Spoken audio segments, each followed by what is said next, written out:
I'm Kimberly C. Paul. As I travel throughout each state, I realize that death is just a moment. It is how we live until that moment that matters. Finding connection with friends, family, and complete strangers. Journey with me. This is the Live Well, Die Well Tour.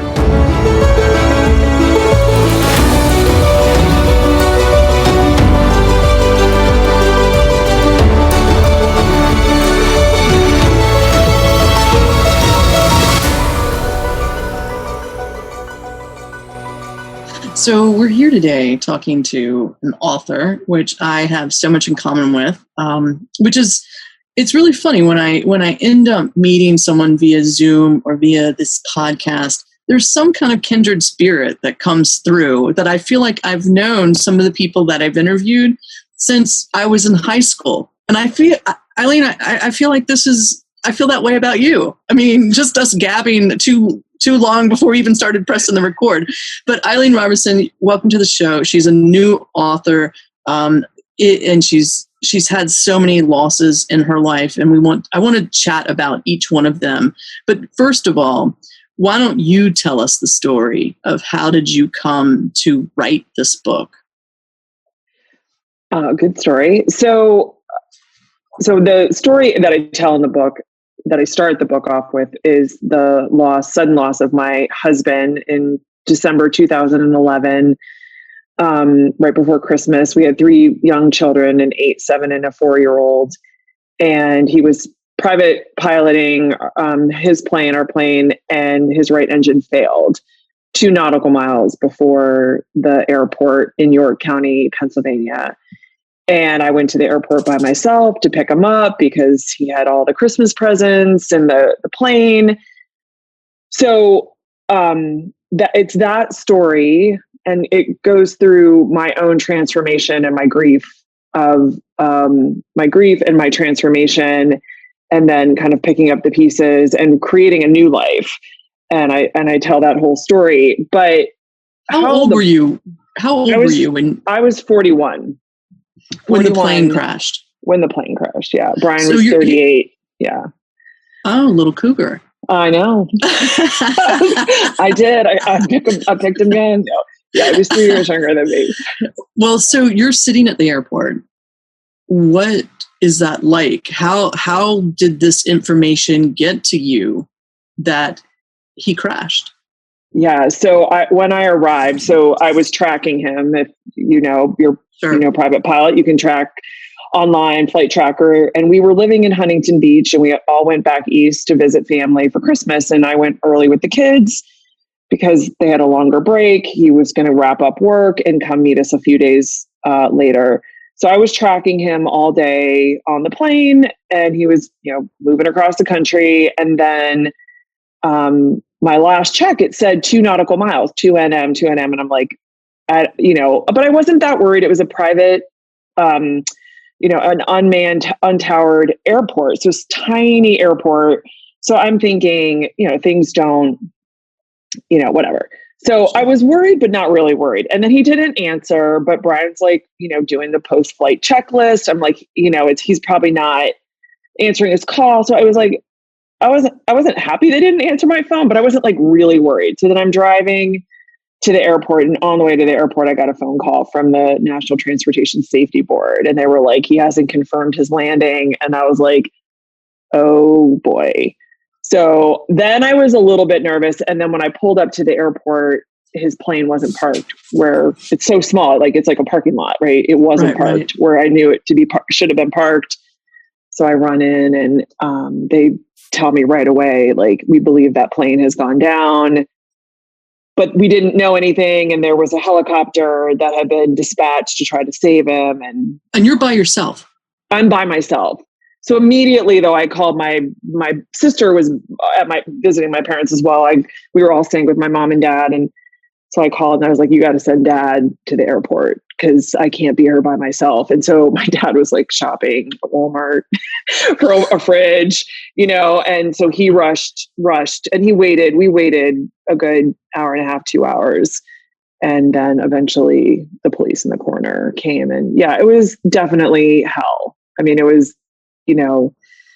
What was it like to walk back into your parents' house and look at your kids? Yeah, I mean, I think in some ways it was just so surreal, because I couldn't really process. Could not process everything. So it was very much like, what do I need to do this next minute? What do I need to do this next minute? And I'm like, after we completed the conversation at the airport with the police and the coroner, I was like, well, I gotta go home now. And that was like, then I got in the car and I'm like, I gotta tell people now. And then I was like, well, I've got to tell the children now. And you just don't have a lot of time to like think about a lot of stuff. So you're just like, I just going to tell them.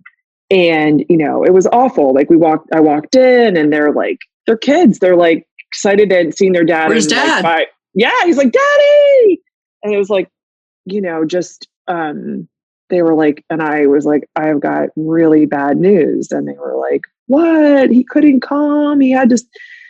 Yeah. And I was like, no, like the worst news, way worse. And so we have 3, Max was 4, Brooke was 7, and Melanie was 8. And Max didn't, he didn't get it. He was so little. He was like, everybody was crying. So he said later he was like, I cried because everyone was crying. I didn't know I was crying. People were crying. I know. It was so sweet. Yeah. And then, but it was interesting because it was actually, he was like, kind of like, I don't know if like good to watch. Cause he was just like, can I go play Wii? We're like, okay, your dad just died and you want to go play Wii.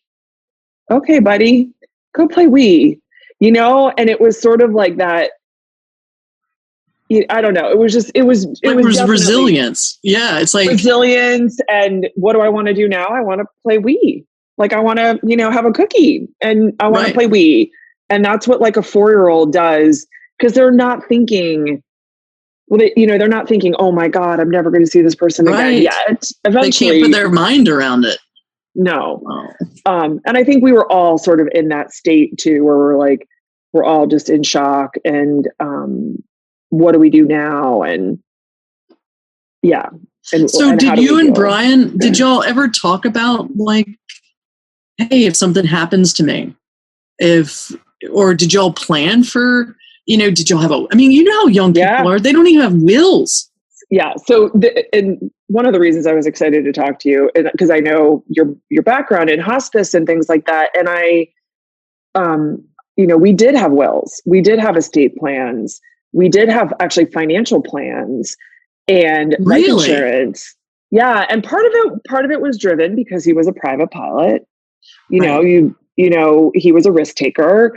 And you just, you don't ever know. And he also was a serial entrepreneur. So he did well, you know what I mean? Like he did well for himself and he was a very successful business person. So he also had really great advisors and that also helped. But I have to say, like one of the things, not immediately, but I was like, the fact that we had all those sort of plans in place, it took so much of the stress and anxiety that I can't imagine. Like if that wasn't already there and I had to deal with all of that, there's still a million things to deal with and a million legalese already, but a lot of it was decided. So that did make it a lot easier. Do you know how lucky you are?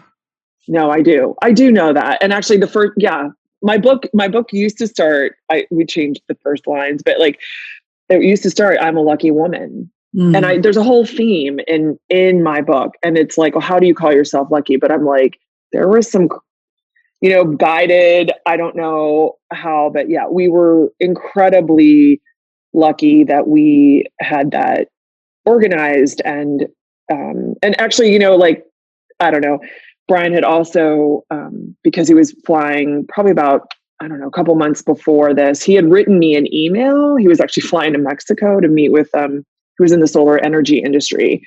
And he was meeting with an executive down there about, creating power plants down there. And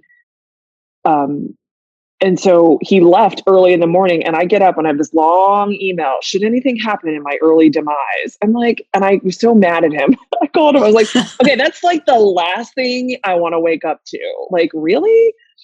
But he was really open about it. Yeah. He was like, this is, like, I don't know where that came from, but he was just like, I need to protect my family. I need to let them know, like, if anything happens. Well, he was also a little bit worried about being, kidnapped in Mexico. Right. So part of it was if I die, but part of it was also like, if I get kidnapped, here's who you call. This is what you do. Oh, I don't know. Yeah. He was a planner, and he was organized.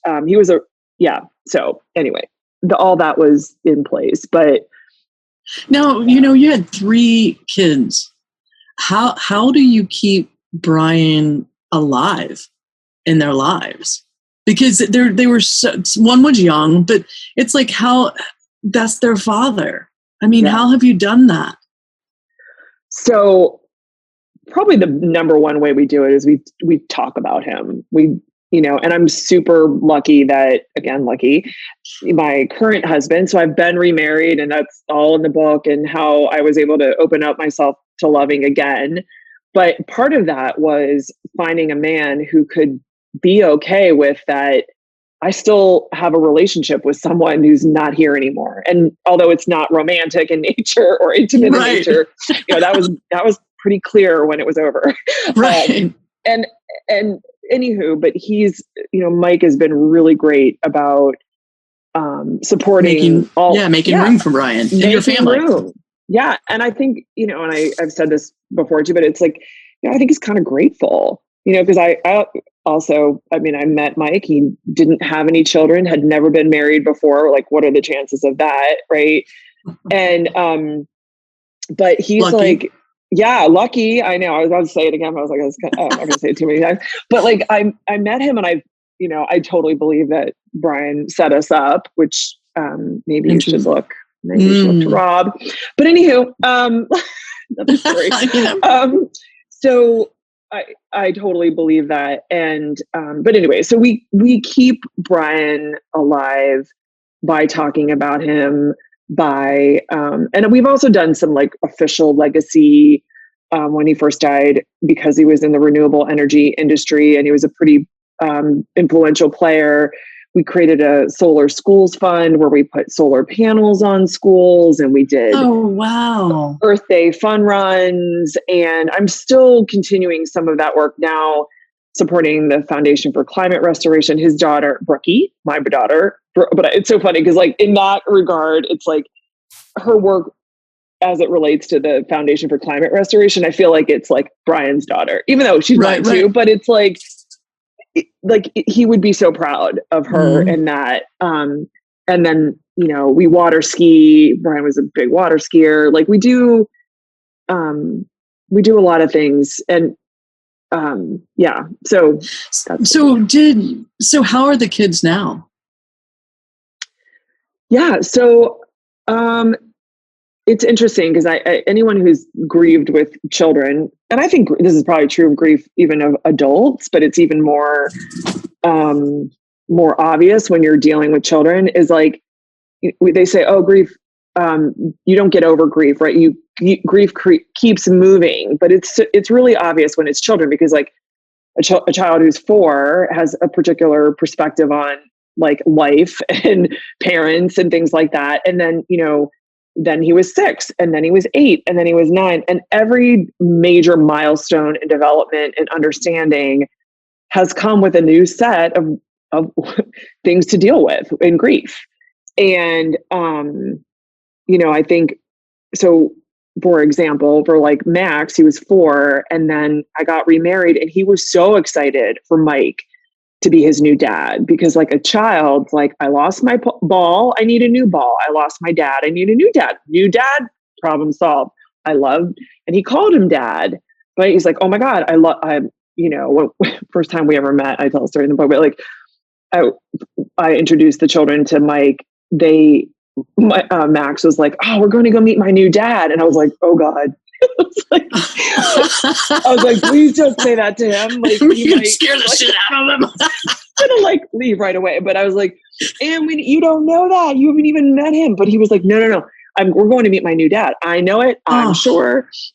And it was heartbreaking and adorable and sweet and all of that. But then fast forward, 3 years later, 3.5 years later, no, actually it's probably like 5 years later, when I had the baby, Zach, Max finally made the connections of like, oh, wait a minute. That's a real dad with a real son. Max was 9 now. And he's like, wait a minute. And so he had to process a lot. And this was now, 7 years after Brian had gone. And a lot of us, he was heavy grieving and then it was even more confusing to him because he's like, nobody's where I am. Right. Like, you guys all look fine. Do you not even care about him? You've moved on. You have another baby. Right. Like, you don't even love him anymore. You don't love him. Like, why didn't he have a parachute? Like, all the questions that he never asked because he was 4. Or, and then that whole transition of like, it was. So, and okay, so like all of that, and they've all had to deal with that, all different versions. And, girls are getting ready for high school or college, I should say, junior and senior in college or high school now. And they're like, I want to ask my dad advice. It'd be different than what your advice would be. So they all deal with that, but then they also all love Mike and all love Zach and all can appreciate what they still get to have. What they have. Yeah. What they do have, right? Yeah. What do they think about the book? Yeah, so that's interesting. So they're, they're kids and they're like, never impressed, are they? Oh, no. So Max is hilarious. He's like, he read, so I don't know, maybe like half of it. And he's like, yeah, this is not my kind of book. It's kind of boring. I'm like, yeah, well, it's just not. It's my life. Yeah, I know. Melanie's super proud of me. They're all proud of me. They're thank God. I have really, really great kids. And I honestly, they're the only people that I would have listened to if they were like, don't write that book. Do you know what I mean? I was like, sure. Because it's definitely written from my perspective. Thank God I have great people in my life. So there's no like bad trauma in the book in that, right. That I'm not throwing anyone under the bus. There's none of that. Like, because there was no one to do that with, or not, I mean, whatever, that's an whole story, but right. It's no, but I mean, it's like really like sure. I have a lot of compassion for people now. And there's like a ton of compassion for people who are grieving, dealing with people who are grieving, because it's messy. Right. And we're all in, in emotional states that aren't steady. And like, if we didn't have a lot of compassion for the stupid things that people say or the stupid things that we say, then you'll never make it. And you'll end up with a lot of anger. But I was like, I've been there. I've said stupid things. I've done stupid things. It's happened to me. And I forgive, and please forgive me. Yeah. So. I think people, if they do anything, you've got to come from a place they're doing the best they can. Because sometimes it's unrelatable and people want to turn their heads when they hear or see you go through something that they feel bad about. They can't solve it. They can't make things better. And so they try, and that's why they bring you cake and potato salad and, eat, just eat and eat. Yeah. Yeah. So you say that when you married Brian, you were going to spend the rest of your life with him. It sounds like he was the father of your kids. You're still completely in love. You guys were just going through life. What was it like as a wife of someone you created life with, 3 kids, and gone through all of that, I would say, hardship and growth? You grow up together. What was it like once the fog lifted to even raise your head to be like, who am I now? What was that like? It wasn't easy. That's for sure. Because you had kids asking, doing, going, and it was like you couldn't crawl in a hole. Yeah. So, okay. So this part of this is that, and I share a bunch of these little stories, and this is actually, I've never answered your first question, which is why I write the book, but, or how did I come to write the book? So after that happened, there were a ton of stories where I felt like Brian was with me. Oh. And so the first one that happened was right after Brian died. There was a funeral director who reached out to the airport and said, I want to talk to Eileen. And he was a pilot, and he owned the funeral home like 2 miles from my parents' house, and said, I want to take care of the funeral expenses. I was like, so I now have a pilot funeral director. Yeah. And then we weren't religious particularly. I grew up Catholic. Sure. You know, I'm like a smorgasbord. I like take a little bit of everything, right? I'm a yoga teacher, right? Like I'm not against any religion, but I'm not like, I don't go to church every Sunday. So, right. So, and Brian and I didn't. So we're like, where am I going to have this service? It's December. You can't have it outside. So they set us up, Al, the funeral director, set us up with this woman who found this museum in Baltimore called the Baltimore Museum of Industry, and has a twin engine plane hanging from the ceiling. So I was like, okay, that's what he was flying, a twin engine.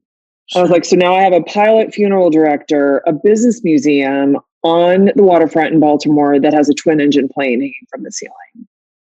And then there were songs on the radio. I mean, the list is like endless. And I was like, wait a minute, I actually not quite sure he's fully gone. Like, I know he's not here. I'm not like having visions of him, but I was like, I felt like he was around and supporting me and guiding. And it wasn't just him actually. And I share this in the book too. My sister passed, and my sister and him would show up on like signs and stuff. And I'm like, first I thought, well, maybe I'm going crazy. Like, right. Am I going crazy? Like, what's happening here? And then it was comforting. Mm-hmm. And so then I would tell people some of these stories, and they would experience them with me sometimes. And they're like, oh my God, you got to write a book. You got to write a book. And I was like, okay, I'll write a book. Why not? Because that's not hard. OMG. Like, it's very hard. And I did find great people to support me. Christine Fadden, shout out, like huge, and many's along the way, but she was, the one that got this particular book out with me. And it wasn't until, it was when I was remarried and pregnant that I was like, this is a story that needs to be told. Because like you said, how do you go from that day, and wake up and figure out, well, how am I going to move on? How am I going to do this? And for me, I did feel like I was growing, and I had a lot of growth to do. And a lot of it was like having that compassion. Like maybe I probably wasn't so compassionate until I had experienced it myself. Right. And, I think even raising the kids, I was like, I share about like, I had a partner, and I had a partner in parenting with Brian, and all of a sudden I couldn't pass the buck. I was like, I'm like, it's all me. And if any of them right. are getting on my nerves or triggering me, there's no one to be like, tag, you're it. So like, I had to like step up. I was like, I need to be bigger. I need to really like get over myself. Like, you're an adult, Eileen. So what if they're acting like children? They are children. Right. Right. Be with them and love them and support them. And all of that was like growing for me, growth and development. When you started dating Mike, your second husband, and started, well, we might get married. I mean, do you still consider yourself a widow?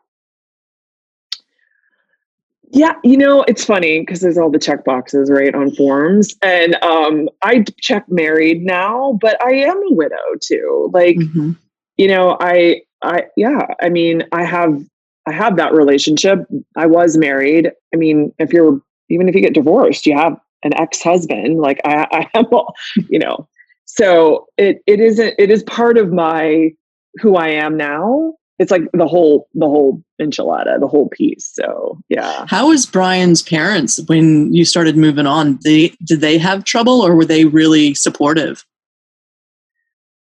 So I actually tell this story in the book too, but because they have been nothing but supportive, but it has been very difficult. And the weekend that I introduced Mike to them, they came down to visit. They live in Canada, and they came down to visit, and we have a basement bedroom. And normally, they would have been up with the kids at 8:30, 9:00, whatever, making coffee, and they did not come upstairs. And I was like, yes, because this is so awkward. And we're like, okay, are they going to come up? Are they going to come up? And it was I felt like I was a teenager introducing my boyfriend to my parents, and were they going to like him or not? Oh. And I think from their perspective, they wanted their grandchildren to be taken care of, and they wanted me to be supported in that. And thank God, Mike is an amazing human being. And, I think it was that bittersweet. Like, oh my gosh, they loved him, and he shouldn't be sitting there, right? It should be my son. So they always have to live with that. And they've been very generous in their ways of doing that. And it hasn't always been easy. And I'm very lucky that they have been generous. Well, it's like, how do you feel two things at once? You're happy because the grandkids are having some symbolism of happiness and moving on. You're happy, but then where's Brian?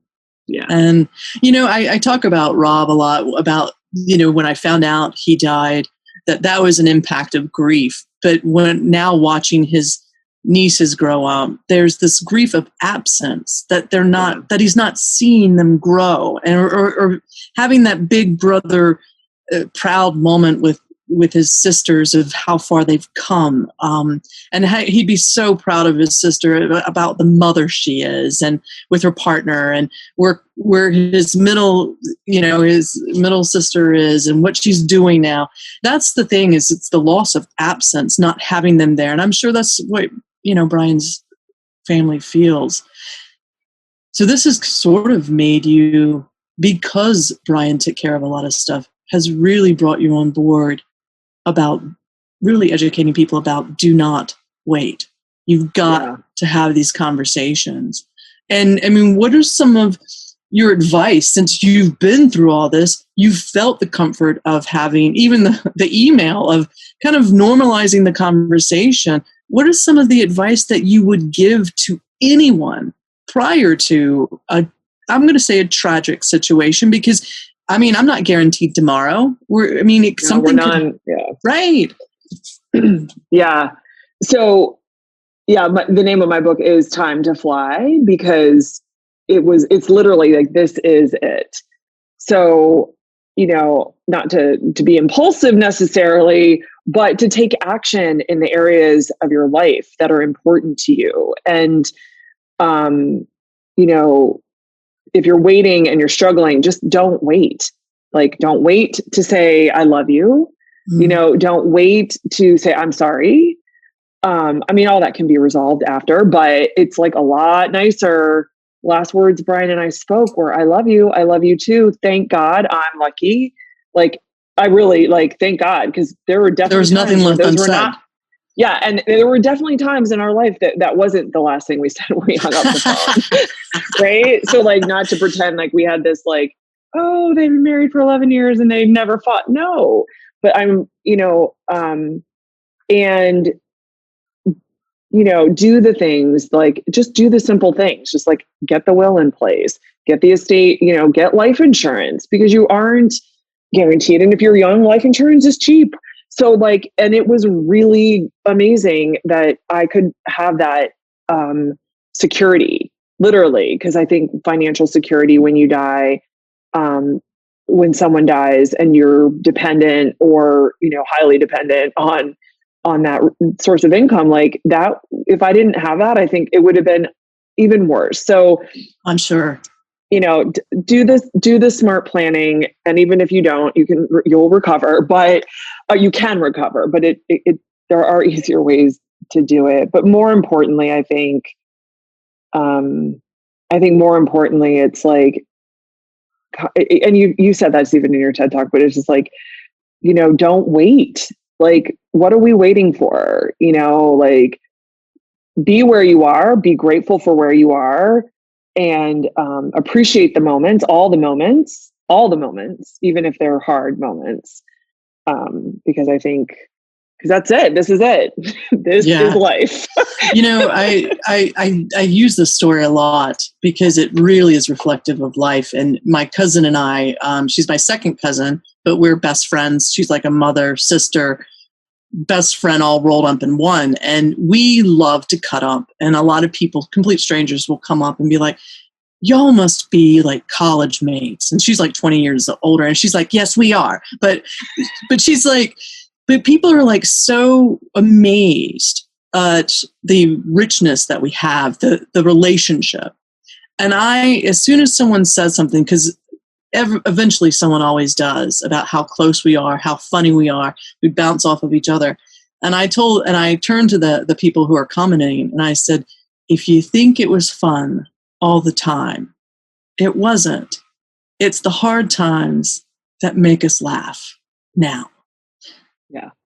Because so many people, you have a bump in the road and you're like, I'm done with that. I'm done with you. Yeah, I'm done with I'm not doing that anymore. I'm not your friend anymore. And suddenly, in the end, when you work through all that difficult shit, it's like you have something freaking amazing on the other side. Like, she's got my back.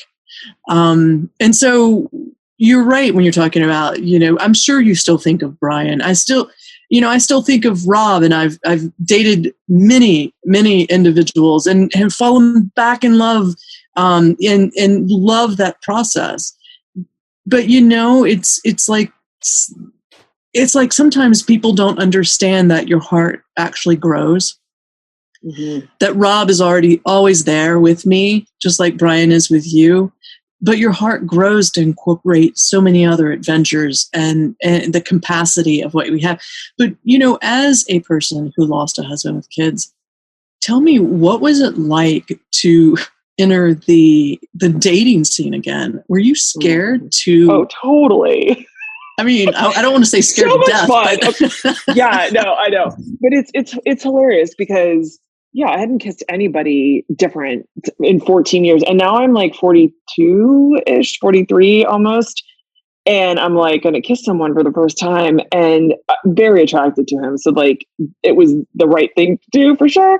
But it was hilarious because like you're like, oh my gosh, like, I'm cheating.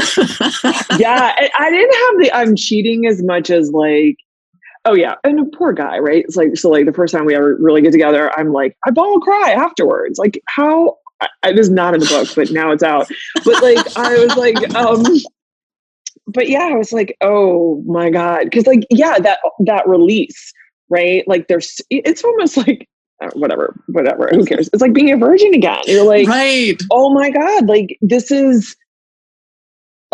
a new level of innocence I'm coming to this new relationship with. And it was tons of emotion, and it was a lot of fun and a lot of excitement. It was because like once you're married, like we've been married now for 5 years, almost 4.5 years. I was like, we don't get like that anymore, but it was fun in the beginning, and it was fun, and it is still great, and it's so great. It is, the good news is like it's so great to have a great partner in life. Mm-hmm. And I'm grateful for that. But the excitement of dating, and is he going to call me? Is he going to text me? Like, does he like me? Like you're back in middle school. He doesn't. But don't you feel even in your 40s that you love differently than you did when you first met Brian? It's like a whole different thing, right? It's so different. Oh, it's so different. Oh, what you value, what you want, and actually, I do feel like, the cool thing is, it's like, finding the silver lining, it's like, I got to do it again and like find a partner that like is even more perfect for where I am now. I was like, and, Mike is mature and he's an adult, and we have a lot of common things that we're passionate about and care about. And in like life, in society, and like making a difference in the world. And I'm like, I really, not that Brian and I didn't, but that wasn't what we weren't we were having babies and like building our own family, even though Mike and I did that too. But it's like, we now have our family, and now we're like, what are we doing together, and what are we creating together? And I hadn't gotten to that part of my relationship really yet, in a bigger sense than my own family. So now I get to do that with Mike. And he must be one hell of a guy. Yeah. Like, and that was important to me, where when I met Brian, like, he was cute and he was funny and he was smart, and we could talk about interesting things. And I was very attracted to him. I was like, well, bam, he's it, right? Like, he must be it, right? And then it was just different. It's different. Yeah. Well, this is amazing, because so many people who are in love with someone going through either a terminal illness or a tragic situation, we don't see the light on the other side. And I think you kind of put a light on in a very dark tunnel, that there, even though it's hard to imagine, there is life after loss, and there is love after loss. And even though, no matter who enters our lives, our first love will always be there. But it comes, I think you're right. I think they're sort of guides, like, hey, don't settle. Just be you, kind of thing. And I think as we get older, we don't give a crap what people think. And it's just like, it is what it is. And I remember back in my 20s, it was so silly the way I acted when I was dating, but it's so sweet to hear the Mike. And then you had a new child. I bet that was a shocker. Yeah. Well, we worked hard for that little guy, but yeah, the fact that we were, again, incredibly lucky. That child is even alive is a miracle. The way he came to being. Yeah. So I do tell this story in the book, but I went through IVF to have him. And yeah, I think this is one of the reasons I wrote the book, but one of the things I love to share about is, like, what we have closed ourselves off to because of the way life has gone, or what we thought we wanted. And I said, like, Mike never had children. He'd never been married. And when I met him, it was a thing. He's like, hey, I would like my own kids too. I want to be their dad, but I want to have that experience. And I was like, well, shoot, if the tables were turned, I would feel the same way. And I'm like, what am I willing to do? Right? Like, I could have said, no, I'm not willing, and please go find someone who's willing. But sure. I was like, and first I thought, this is the thing. First I thought it really wasn't possible. I was like, okay, first of all, even if I was willing, it's not possible. It's not possible. Like, I'm 43, 44, now I'm 45. I'm like, it's just not possible. And then I was like, well, maybe I should really go check that out. And I went to the doctor because I had this conversation. It's like, maybe you don't know. And I was like, all right, fine. I'll go and find it. I'll go to the doctor and they'll tell me it's not possible. And they didn't. They said no. They said it's not probable, but it's not impossible. You've got all your parts are still working. I was like, holy shit. And I was like, well, then I'm going to try.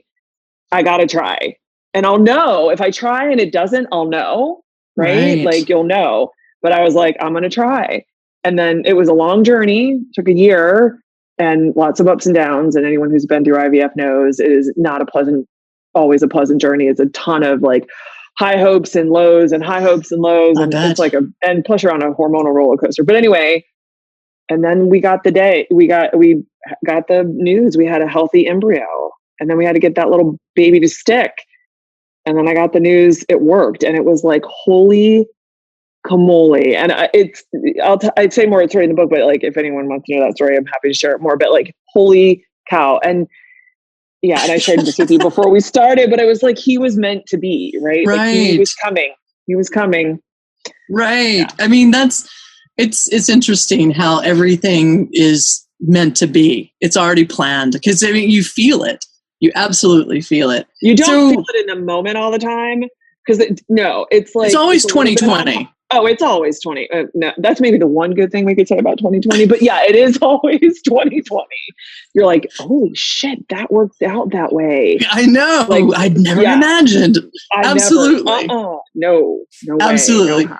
Yeah. So where can people find this lovely book to dive into your life and your struggles and your celebrations, your loss, and then the renewal of love, and to even birthing a baby in your mid 40s with your new husband? I think that is something to celebrate. It is. It's so great. But where do we find the book?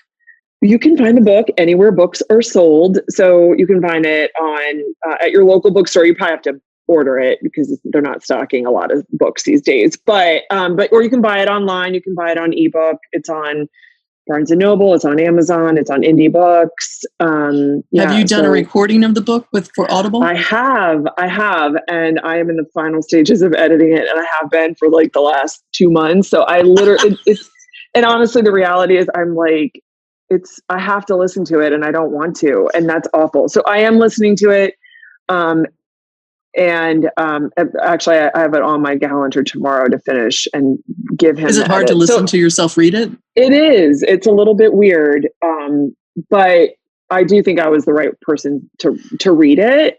Because I love when the authors read their book. Yeah, but it is a little bit awkward for the author to listen to the author read her own story. But yes, it is. I did. When I'm insecure about something or like unsure about something, I find someone. So that's another piece of advice. So I did hire someone to listen to me while I read it. So they would stop me and be like, "You can't say it like that. Like that was bad. Like, take 20. Take 2. I take 20 or like, that's not how you pronounce that, landmark." I'm like, "Oh, really? I didn't know that." No. So, but outside of writing this book and raising your kids and all the fun stuff that comes with, you also are doing some really remarkable things with these retreats. I'm thinking about signing up for one. I think you and I can get into a lot of trouble. I don't know if that's the kind of retreat we're supposed to do. Yeah, definitely get into trouble. So so I haven't done one in a couple of years. I had a baby and all that, but like I was planning on, and I am planning on relaunching. So the big retreats will be coming back. They're like as soon as COVID is over. As soon as we can go and travel safely and feel like okay about getting in airplanes and all of that. But the last one was in Costa Rica, and it was a holistic health and well-being retreat where we went ziplining and surfing and, How many people show up for this stuff? That one we had like 22. No, so they're not. Yeah, it's not a huge number, but it's great. It's a good. Is it men and women men and women? Wow. Yeah. Oh, gosh. Yeah. Mostly women, but couples too. There was one couple that came. So it was mostly women. We did have, I think, 3 or 4 men came on it. Yeah, but everyone is welcome. And you guys have, is it a week that you normally, that retreats? Really? Yeah.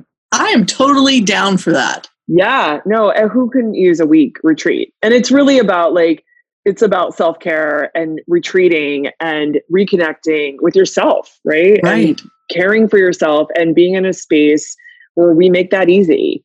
We'll give you opportunities to get a massage and do yoga and eat healthy food.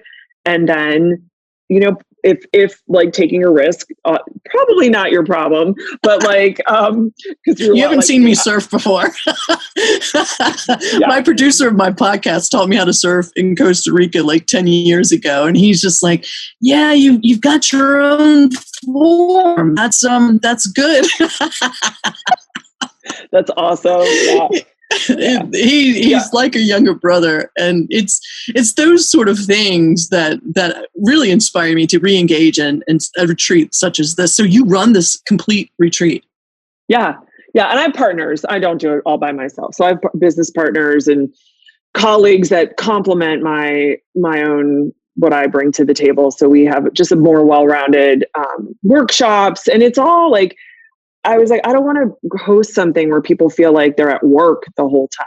Or it's a conference. a conference. It's like, no, these are options. These are opportunities. Like, we're going to take you to a place where it would be really hard for you to not feel relaxed. You'd have to do a really hard job at like not relaxing where we'll take you, Costa Rica or Cabo or whatever. Like, and then we're going to give you opportunities to develop yourself, to reconnect with yourself, to enjoy yourself, have fun.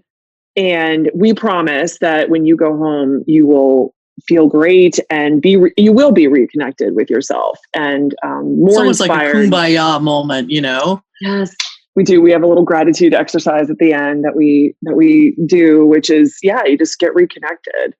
But I think love it. Yeah. And it's critical. And even if people can't do, a whole week, we're looking at doing some other more local, shorter term weekends, long weekends. Now you're based in Chicago, right? Yeah. So so we're looking at some more local. When I did it before, I was in Maryland and then in Huntington Beach, California. Well, Chicago is like my third favorite city. Plus the Cubs play there. Yeah. Yeah. I'm a big fan of the Cubs. I love Chicago. I really do love Chicago. It's amazing. City. Now, do you live in the suburbs of is it Naperville? No, we live right downtown. In Chicago? Right in the middle of the city, yeah. We live 4 kids and a dog and a condo. Yeah, that's we love awesome. It. Yeah, kids are growing up city life. Yeah. That is so cool. Now, if people want to learn more about you, where can they find you? They can find me I'm on all the social media, Eileen Robertson Hamra. I'm on Facebook, I'm on LinkedIn. I also do, angel investing and a lot of philanthropic work. So depending on how you want to connect with me, you can find me on LinkedIn or you can find me on Instagram, Facebook. And then I also have a website, which is just my name, EileenRobertsonHamra.com. Awesome. Well, I feel like I've just met my new best friend, and Yay! I love it. I do. Yes, I do. Yeah, we're gonna have to keep in touch. I can't. Totally, because I think I just feel we have similar personalities, and we can be on the edge of that kind of just happened, and and it'd be crazy what just happened. But let's do, and I look forward to a retreat, man. Oh my God, I so need it. I'm ready for this. I'm starting not to care about the COVID and just put my ass on a plane. You know what I mean? Well, and I know I'm trying to be safe, but I'm desperate. No, but I have read actually the air filtration. I've been trying to also justify the air filtration systems in the airplanes are safe. And if you are not feeling sick and you wear your mask and you sanitize your space and it isn't any more risky than other actions. Going to the grocery store. Come on. Yeah, no, I know. And I do think it's possible. I think we're going to get through this winter and then hopefully we'll either have a vaccine or reach herd immunity. Something's going to happen. We'll figure it out. Look, I can't tell you, this has been such an amazing day for me, and I'm closing it out with you. And it just feels like I seriously say, I feel like I've met a friend that you've been there all my life, and that's really cool to feel. But I can't wait to see what we do in the future, how we can collaborate, and whatever I can do to support you in this book. I just, I really admire you for having the heart and the, I guess, courage to share your story. So congratulations. And I can't wait to get my hands on one for sure.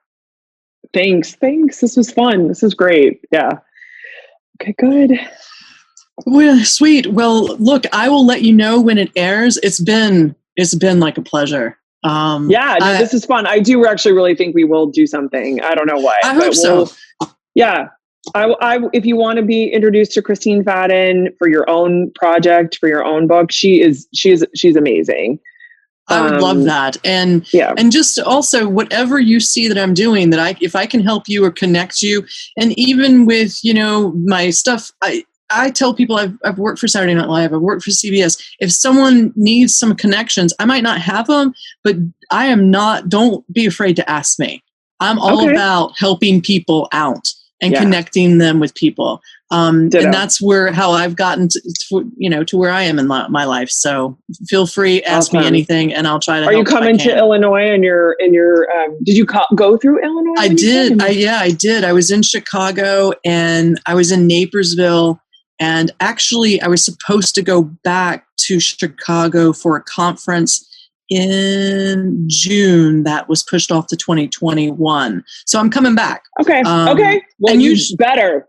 Yeah. Because I usually try to put 2 days before and 2 days after, because my flight's taken care of and I pick up the expense of, and then I get to see people because some really good friends are in Chicago. But I would love to connect. Yeah, no, really, that would be fun. Yeah, that's awesome. The best place. Yeah, and for some reason, I just feel like I want to meet this Mike guy. Does he have a brother? not one that you want to meet. But that's awful. No, he's a totally different guy. But I will keep you're in Raleigh. I will keep my mind. You never know. Yeah, you just never know. Never know. You never know. Well, kid, you be good, and let's keep in touch. All right, ditto. All right, thanks. Bye. Take care. Bye. Thanks for joining us today. And remember, you're the designer. This podcast is produced by Jason Andre with 7 Season Films. If you're interested in telling your story via podcast, look him up. You can find him at 7seasonfilms.com.